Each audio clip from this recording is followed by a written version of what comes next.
Well, welcome everybody to another edition of the Psych Monologues. I'm Dr. Ray Mitch, your host. I'm glad that you could join me starting out, for me at least, starting out a new week. And it's a big week coming up. We've got, at least for CCU's schedule, we have graduation coming, and many of the activities start cranking up somewhere around Thursday. So there's a lot to be done, a lot to get through. For some of us at least, and a lot of goodbyes to be said over the coming the coming day. So thanks for joining me. I'm glad that you took some time out of your busy schedule just to sit and listen and maybe drive or whatever you do as you listen to your podcasts. For those of you who have never heard of it, you stumbled onto it, thought you'd give it a shot, the Psych Monologue is actually a podcast that looks at the intersection of faith, psychology, and spiritual formation. That's the key. That's what we're paying attention to here. And the Psych Monologues is actually part of a larger organization called Stained Glass International, or SGI as I like to call it. And those of you who have heard this spiel before, you can check out for just a few minutes while I go over it and get us all kind of on the same page in terms of getting us started and looking at this thing. But SGI, the mission is to equip and encourage and empower the next generation of Christ followers to live authentically with themselves and others in Jesus Christ. And again, that is more complicated than that statement sounds. I'm more than able to understand that. I more than recognize that. Because there is baggage with all three of them, interestingly enough, right? There's baggage that people come with Jesus and him as God himself and what role he plays in our lives. Others, we certainly come with baggage about others, what they have said to us, how we've interacted, the relationships we have, the hurt that has come, all of the things that come with that. And last, but far from least, is ourselves and what we do with ourselves. And each one of those are key elements to understand and to talk about. When we're talking about life, we have to talk about probably all three of those in some way or another. And if you listen to anybody's conversation, oftentimes you will hear that, all three of those things. The things that they think about themselves, the things that they think about other people, and the things that they think about God. So the way that SGI has been formed and our primary activities or focal points, is to develop what I call outposts for the heart and communities for the soul. And an outpost for the heart, as the name implies, is that it is a place to come in out of hostile territory to talk about life as it really is, not as it should be. And that's not always easy to find, right? Because a lot of times we'll tell people how life really is, and they tell us how it should be, and get over yourself and pull yourself up by your bootstraps and just keep moving and put one foot in front of the other, whatever that means. Outposts for the Heart is really a rallying cry to put together what I call outpost groups. Our hope eventually in the month or so to come is to have a website where we can have secure online groups for people to meet and talk about life as it is. And that doesn't confine us to any location at all. And that's at least a beginning point. My ultimate hope would be, and vision, I believe, to have are these outpost groups all over the place, wherever there is a opportunity to call together young people who have all of that baggage that I just mentioned about those three areas, to come together and talk about it in real time.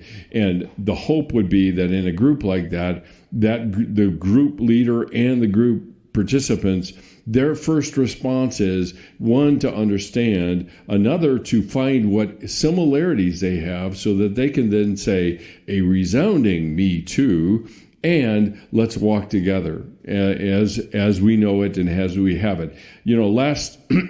Last Friday, I closed up, because we're coming to the end of the school year. I closed up a group that I've had with a group of young guys over the entire year that we've met. And it really is quite remarkable that out of their commitment to invest in one another, the things that we saw happen is nothing short of miraculous in many ways.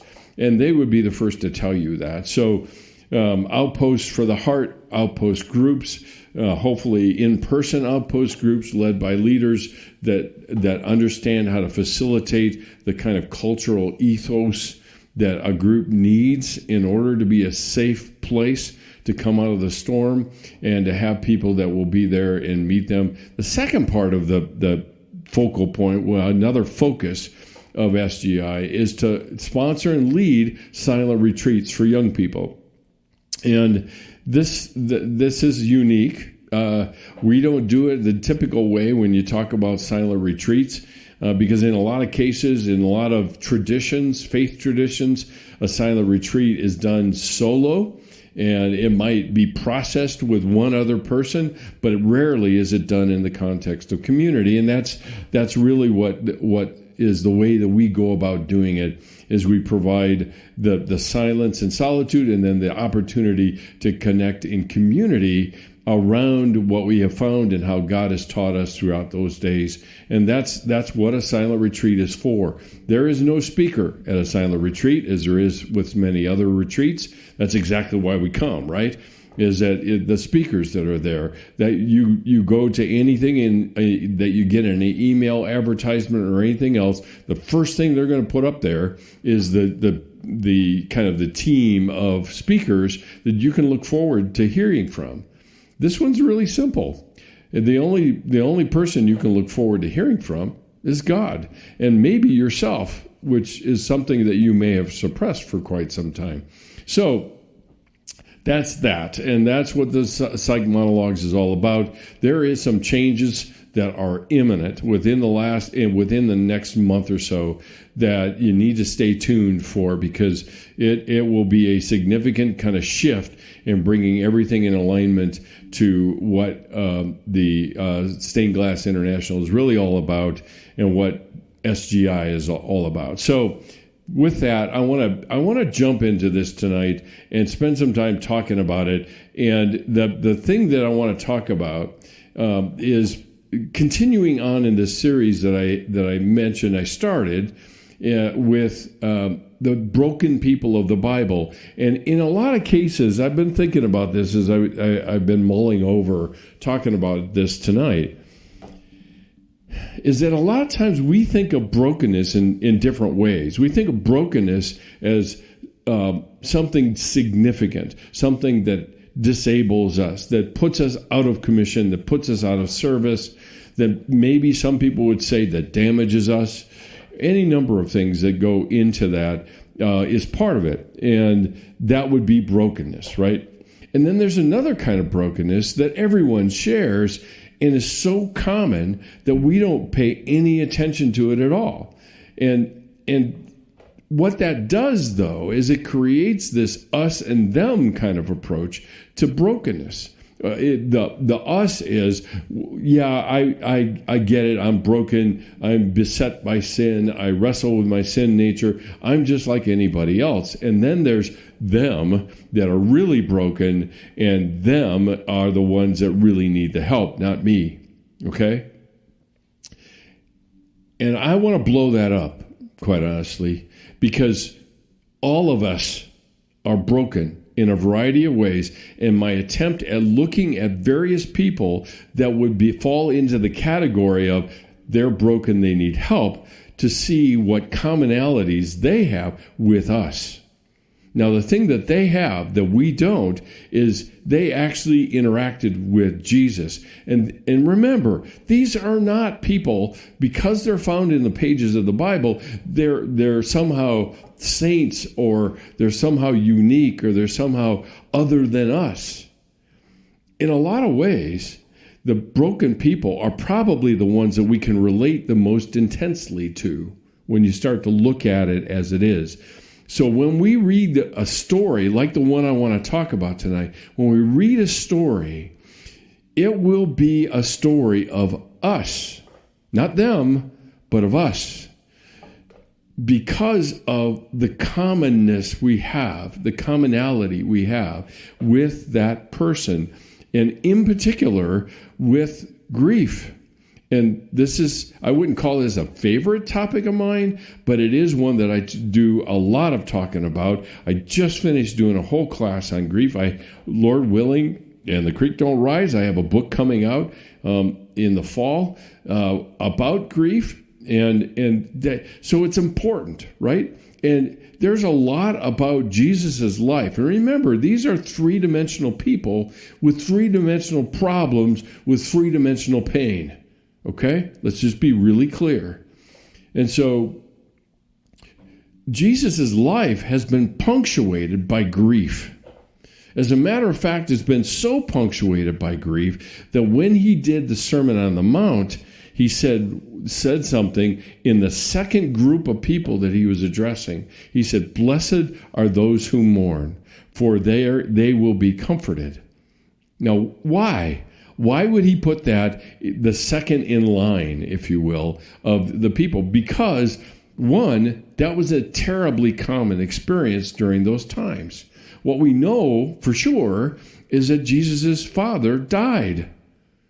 And he had significant people in his life die, like his cousin, John the Baptist, and other people, which eventually we will get to by looking at Lazarus, a dear friend, and other people that he intersects with, and grief punctuates his ministry. So I think it's worth our while to pay attention to, what does Jesus do with grief?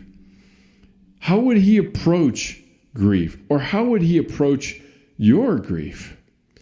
And that's what's significant to pay attention to here, because you probably already have some conclusion or some thought about how God or Jesus engages your grief. And remember, grief is not just when somebody dies. Grief is the losses that punctuate our lives. I have a series, just to bring it home, I have a series of losses coming that I'm looking at down the road of this week with students that will be leaving my life. Not out of malice, not out of anything bad, but out of just, it's time for them to launch into life from this little subsection bubble that we often refer to it as college. It's not easy. We don't have to sugarcoat it to make it better, but we do need to lean into it because it makes us human. And so one of the questions I have, which is what I said a minute ago, is what are your conclusions or thoughts about what Jesus would do with your grief? I mean, would he spend all of his time reminding you of the promises that he made about grief and loss and peace and comfort and all of those things? Maybe. Or, given this story, would he join you in your grief? Do we have the kind of God that is able to join us in our grief so that we don't have to be alone in it? There is few feelings that people feel that is more common than isolation and separation even from humanity, because they're going through something and the people around them are not. So would he join you in your grief? So what I want to do is look at a story, and like I said, this series, I have been focusing only on the Gospel of Mark, partly because it's very compact, and there are specific stories of broken people Jesus talks to and interacts with that I think is instructive for us. And so the story is this, and actually this is going to have to be a two-part series, because one story is embedded in another story, or maybe I should say one story is the story and another story is embedded in it, which is worth paying attention to given that, because there's some people would say there is a kind of a triumvirate of stories here that all have something in common. And we just finished with the story of the man that was demon possessed. So I want to look at the story of Mark about a man named Jairus. And the story is in Mark 5. And it goes this way, and I'll read it, and I'm going to stop in various places just to kind of point out a few things. So at the very beginning of this, and I think I've got this right, I'm pretty sure. Hang on a second. Let me just double check to make sure I'm telling you right. Yeah, it's John or Mark 5. So it starts this way. And when Jesus crossed again in the boat to the other side. Now, I know I'm not getting very far, but this is significant because just to refresh your memory, we were over on the other side of the Sea of Galilee with Jesus and his disciples in the Decapolis. So he left Capernaum, he left where he was, crossed the Sea of Galilee with his disciples, and he's met on the shore by a demon-possessed man that nothing can hold him back. He comes screaming at him, and Jesus just says, come out of him, and that's the end of the story, essentially, other than pigs that have to take a nosedive into the sea. And so one could, I think, reasonably conclude that Jesus had an appointment with that man. He left, went there, had the appointment with that man, and then goes, let's go back. And so he crosses again by boat back to the other side. Now we're back to where he started, okay?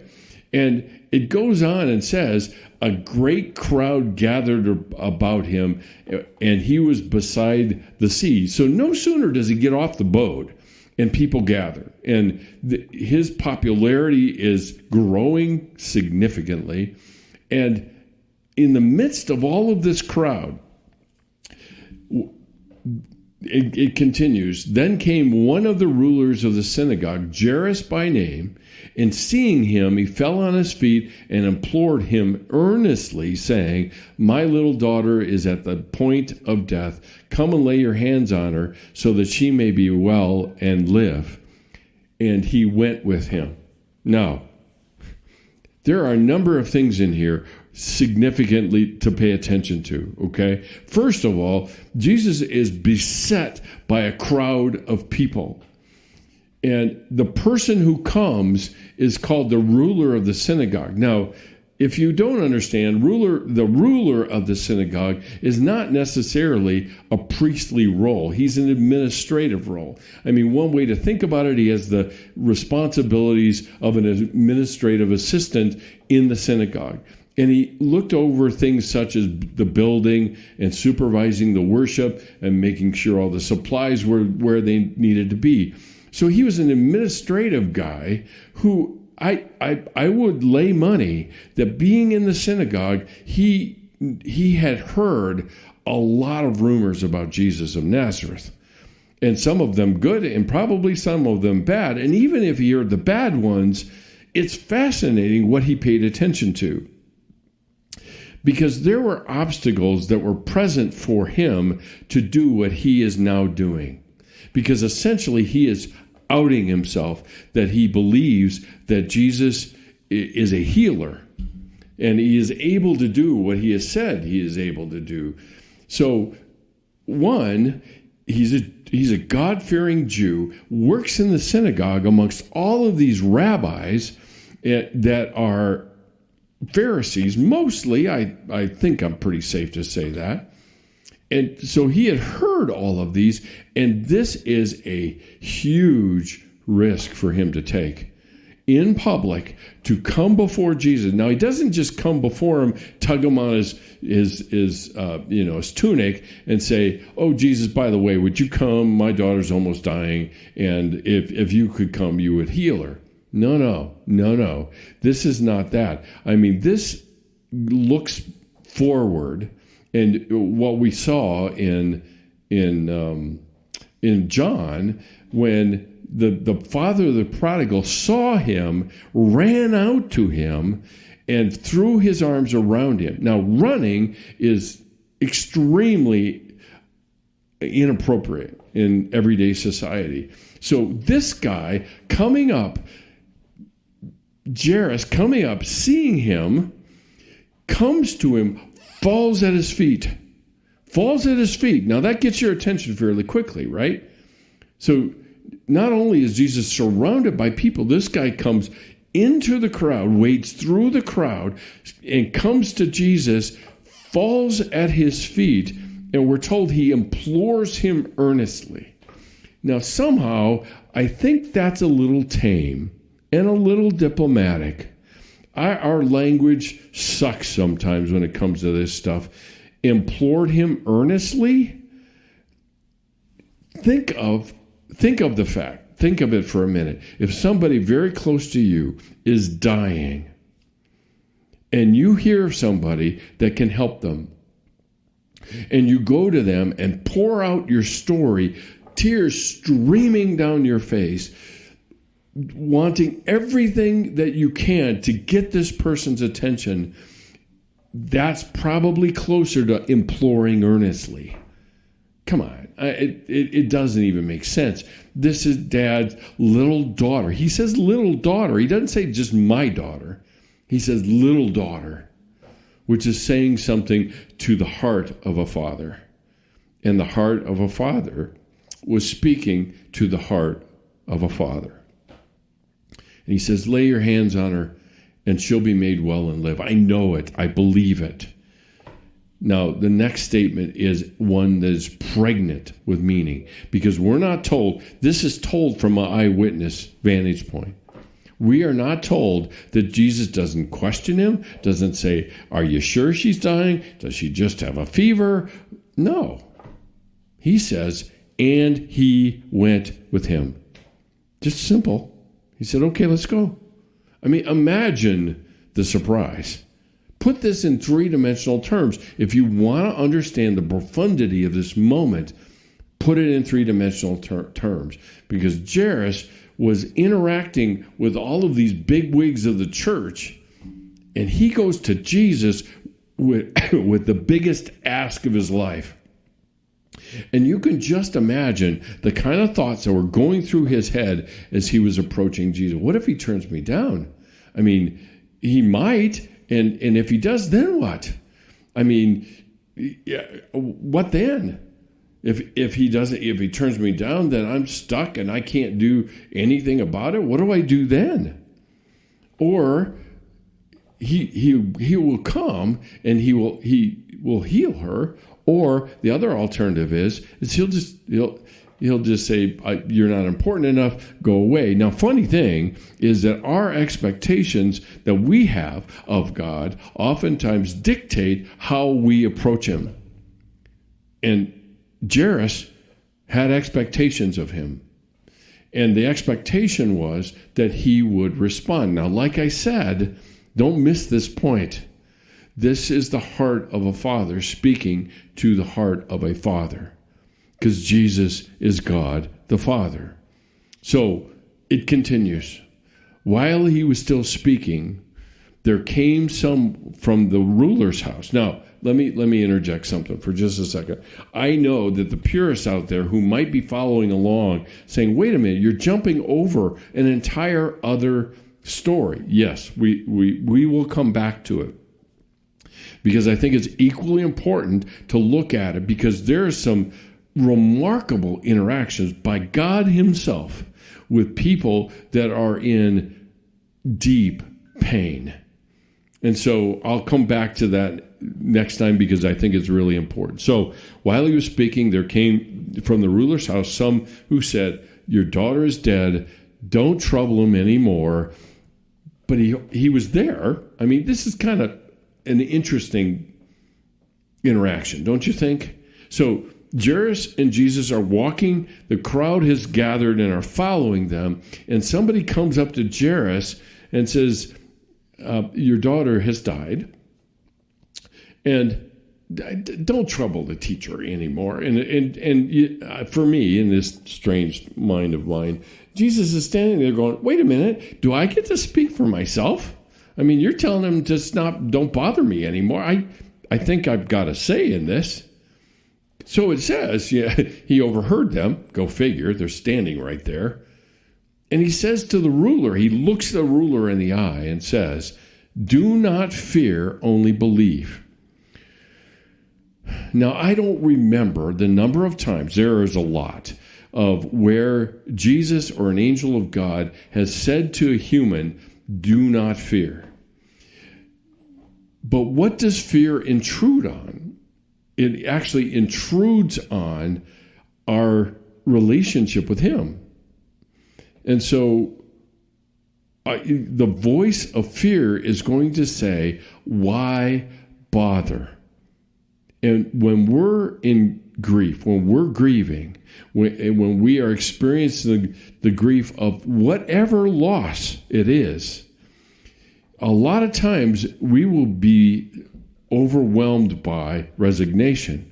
It's like, why bother? God's not going to do it anyway. And the story has already been told. There's nothing else to be added here. So why bother God? I mean, after all, he's got other people to take care of, and I'm the least important of them. And how often is it like those who have prayed to God to heal somebody and it doesn't happen, and they say, God, there's something wrong with God because he didn't respond to me and he didn't love me. And see, that's the baggage I was talking about that we bring with that into relationship with God, because that is completely out of sync with a God who is good and loving. Now, you may or may not believe that, and I get it, I understand that. But at the same time, we've got to decide, what are we going to believe? What we believe about God, or how God reveals himself to us, even without all the details that sometimes we need or we say we need in order to be absolutely certain. We don't want to trust. And when Jesus looks him in the eye and says, do not fear, only believe. In other words, don't give in to fear. Trust me. Trust me. Believe in me. And that resignation and withdrawal are key features of grief. We withdraw within ourselves because when we do, we gain some measure of control over it because the outcome has already been set. We already know what it is. So it's time just to resign ourselves to it. And at least that I can rest in. I can know. I can be certain of. See, the problem that grief presents or loss presents to us is we don't live in a world or a life that we have envisioned it to be. And when it slaps us upside the head with a 2x4 called loss, we have a choice to make. And Jesus has just highlighted it. Either fear, give in to fear and listen to fear, and all that comes with it. Don't bother, speak for God, he's not good, all of those things, or to continue to trust his heart, even though the circumstances make it impossible for me to see it. See, I think there's lots of times that, and other people have said this, is that oftentimes we look at God through the keyhole of our pain. And God looks at us without that keyhole. He looks at us entirely as we are. So our keyhole of pain limits what we can actually see, and we assume that it is actually as if we have opened the door completely to who God is. And that's natural. That is part of being human. We are always in the search for certainty. Always. We can't get away from it. But we also have to recognize and remind ourselves that we're only seeing a small picture.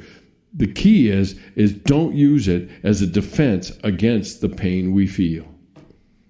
Because there's a very profound scene in Shadowlands, and the rector of the church there near Oxford, where C.S. Lewis was worshiping, was there, and he said, we see things so dimly. And C.S. Lewis said, oh yeah, we do. But when we find out what's really there, then his anger just lashed out at him. And it was very real human moment. Because it's like honesty and truthfulness, ill-timed, is damaging and is experienced by the other person. Proverbs says it as a thrust of the sword. And so that's the context, okay? We're paused. Somebody comes up, talks to the ruler and says, don't bother to the teacher anymore. And this is what follows. And so Jesus turns, because presumably all of his disciples are with him, right? So he turns and he says, Peter, James, and John, you three come with me. I want you to follow me. Now, you got to ask the question, why those three? Of course, we know history, right, and the role that those three play. But at the same time, these are his closest. He's the I wouldn't call them the inner circle, but they are the three that Jesus has chosen to watch this event. And he knows, he sees them at the end of their lives as much as he sees them right now. So he picks those three out. Peter, James, and John, come with me. And it goes, they came to the house of the ruler of the synagogue, and Jesus saw a commotion, people weeping and wailing loudly. Now again, let's put this in a three-dimensional picture, because it walks in, and that was very much of a tradition of the Jewish people at the time, is that you hired professional wailers, not fishermen, wailers. And they would weep and wail. They put on a performance, essentially, because to some degree, they would try to capture the sense of what the people that were grieving were actually feeling, which is interesting to me because it puts an intermediary, or somebody between the actual mourner and the rest of the world. And Jesus comes to them. And the thing that, again, this thing absolutely fascinates me, because Jesus comes in and says, why are you making all of this ruckus and weeping and wailing and all of this other stuff? And he says, the child's not dead, she's just sleeping. And they laughed at him. Now, I dare you to find in any other holy writings of any other religion where a human laughed at the deity, because you're not going to find it. Someone actually laughed at Jesus. Now, what purpose does our laughter play? And that is that our laughter, if you will, or our trying to lighten the mood or whatever it is to try to diffuse the level of pain. But by diffusing the level of pain, we end up dismissing the pain altogether. So, in all the subtlety of that Jesus has, which is, it's funny because this is God himself, he puts them, it says, he put them all outside. And I don't know about you, I'd love to have seen that little scene. Because it's like, I always envisions, some parental person grabbing a kid by the ear and taking him to the door and throwing him out the door. I don't think that was probably Jesus' style, but he put them all outside and shut the door behind them. And he took the child's father and mother and those that were with him and went into where the child was. Now, I want to return to that for just a second. Taking her by the hand, so he touches her, he said to her, Talithi kumi, which means, little girl, I say to you, arise. So he throws them all out, and he brought them into the very place that their grief resided, at the bedside of the little girl. I mean, think about the grief of parents that come into the room at the bedside of a child that has died. How painful that would be. It is the height of pain when you really think about it, right? I mean, unlike Lazarus, when Jesus finally shows up, and that's got all sorts of layers to it, but when Jesus finally shows up, it's 4 days later. This is the moments after this little girl has died. So Jesus not only says, as he does in other instances, he not only says, your child is well, go home in peace. He says, I'll go with you. I will touch her. I will tell her to arise, and I will go into the very place that your grief was residing. It's worth paying attention to. And I would suggest to you that this is an incredible vision of the heart of God for the plight of our humanity and having to face death and loss and grief. And be careful, because I'm talking about an instance where somebody dies. But you may not have that. But you may have losses. You may have loss of relationships. You may have other losses, dreams of the person that you thought you would be. It's any number of those things. And God says, I'll go with you in there. I will go in there with you. You don't have to be in there alone. It doesn't mean that it instantaneously goes away, but I will be there with you. Now, there's another part of this that we have to pay attention to, right? Because our temptation is that if God comes with, then God fixes. And we diminish the importance of God's presence over his provision of what we say we want. And I think we have to pay attention to that, because we're always engaging and looking at life through a prism of contracts. If I do this, then God will do that. But God doesn't operate that way. He didn't sign the contract, by the way. It's like somebody saying to the ruler, don't bother the teacher. And Jesus says, oh, by the way, I'm here. Don't speak for me. I'll do it myself. Thank you very much. And we're told in Mark, she immediately got up and began walking around. Now, think about the immediate feelings that the parents have. One moment, their daughter is still, not breathing, probably ashen in color, and they see the color return to her face, and she gets up, stands up, and starts walking around. I mean, it's like, what are you all doing in my room? Get out. If she were 12 years old, that would be today. She obviously didn't do that. And they were immediately overcome with amazement. Now, again, this is such a tame description. It certainly would be amazement at the front end, but then there would be this dawn of reality of what just happened in our lives. There's no words. There's no words. Now, the whole thing ends with this, and I think it's worth paying attention to, because if you remember, you go back and check out the podcast, I forget which one it was, when I was talking about broken people of the Bible, and we were talking about the demons we have. In that case, and with that man, he was in the Decapolis. He was in an area that knew very, very little about Jesus or about God. They had mixed their religions together with Greek, Hellenism and other things like that. So he tells him, go and tell other people what God has done for you. But with this, now we're back, right? We're back into the Israel. And he strictly charges them that no one should know this, and told them to give her something to eat. And oh, by the way, give her some lunch.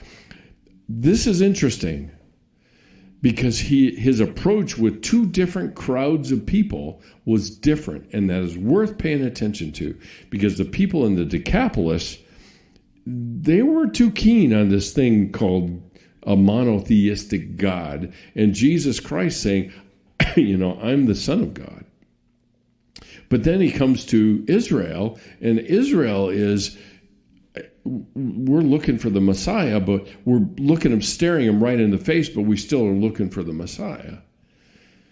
And I think that's worth paying attention to. I think it's worth noting that our approach should probably change depending on the audience we have. So, last but not least, what I want to mention is this, to try to answer this question I started with, right? Is that what would Jesus do with your grief? What would his response be to your grief? And if I were to do a flyover and a summary point, the first thing is he wouldn't condemn it. He wouldn't condemn it. Nothing ostracizes or marginalizes somebody more. And in the Jewish culture, it was uncleanness because they had been touching a dead body. We don't have that, but we condemn our pain in an effort to contain our pain. But Jesus enters in and says, I see your pain. I see how awful it is for you. I see it. I see you. And Jesus is saying that to anyone who's listening to me. He's saying, I see you. I see the pain you're experiencing. Secondly, he not only doesn't condemn your pain, because most of the time we're looking to do that. He doesn't condemn your pain. He knows what's being human. He felt these feelings before. But then he not only does that, but he says, and I pointed this out when we were going through it, he says, the eyewitness account, and I think it would probably be Peter. Most scholars would suggest that Mark is kind of the gospel of Peter. He says, let's go. And so he goes with him. He went with him. And God says, I think God says the same thing about our pain and our grief. He says, let's go. Let's go into it. Because there, I understand. You will see a different side of God in your loss than you will see him in your mountaintop experiences. His tenderness, his care, his presence, not always fixing it, because that would rob you of the opportunity to give honor to the love that you had for whoever that person is. See, there's one thing that a lot of times my students will walk away from, and it's funny because I say it very early in the semester, and that is because I tell my own story. And when I tell my own story of grief, usually there are tears. I get choked up. And a lot of times there's physical tears.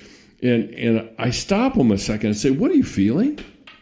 What are you feeling? And a lot of times people are really uncomfortable because it's somebody like me. I don't really know why that's such a big deal, but I'm a professor, and somehow I'm some other category than human. I don't know how that works.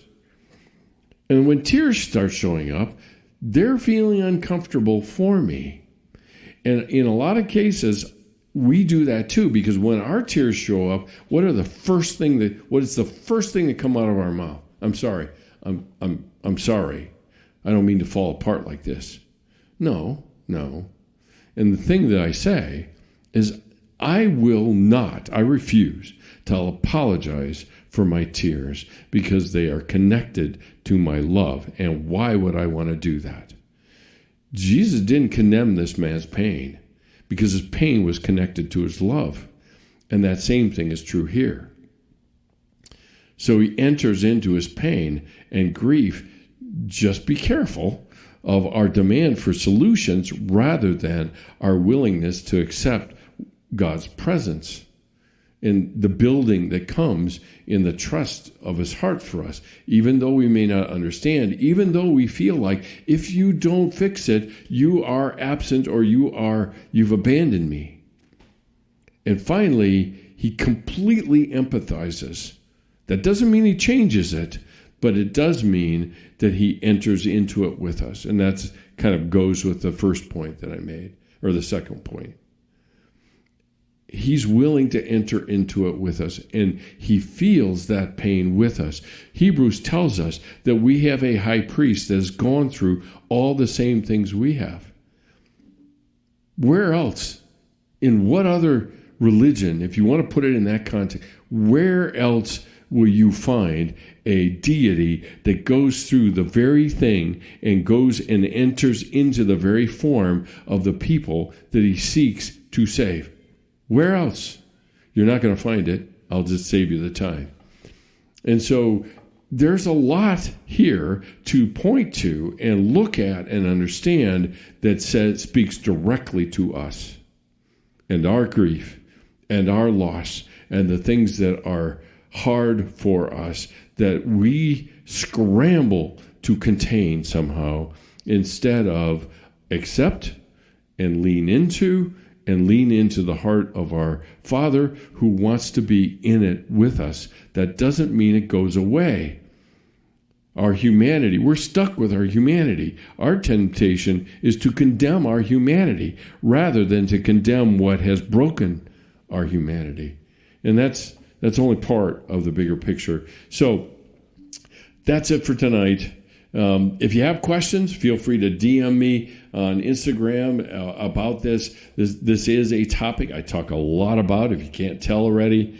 But I think stories like this really gets at the humanness of it that I think is really important. So you can subscribe there on Instagram or follow us on Instagram for the podcast, the Psych Monologues. We would be ever appreciative if the stuff that I'm talking about is close to home for you and helps and is encouraged. Leave a review. Let people know about it. That's the only way that we're going to let other people know about what it is I'm talking about, and even the bigger picture of the outpost groups and everything like that. Secondly, on the website under CCU, you'll find digital devotionals. They are devotionals that come every couple of days that are about boundaries and healthy relationships, and you will get it automatically. It is one way to support the mission of SGI, so you can support us monthly or semi-annually or annually, whatever you prefer, and you will just get those devotionals every few days, and they will remind you how to stay on course with having healthy boundaries that make for healthy relationships. And we've got some learning to do. I'll say that right up front, okay? You can also follow us on social media, Instagram at the Psych Monologues, Facebook, Ray.Mitch, and LinkedIn at drmitch. Mitch is spelled M-I-T-S-C-H if you haven't listened or heard it before, anything, okay?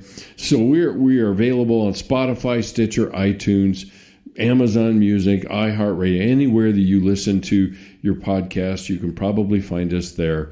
And then last but not least, I mentioned this early on when I started. We're going into another silent retreat, and this is for people that are just trying to get started in their career or through doing their training, and and we need all the help we can get, not only for that, but also to support our efforts to create a web presence of SGI and our outpost group. So if you know somebody that is interested in partnering with us, that want to support the mission of encouraging and supporting the next generation of Christ followers, send them our way. You can partner with us, and there are 3 different initiatives that we've got going right now. One is the scholarship for the silent retreat, and that is to make it possible for people that can't afford the full cost to come. I just interacted with somebody on email tonight, and I'm able to, with what little fund we have,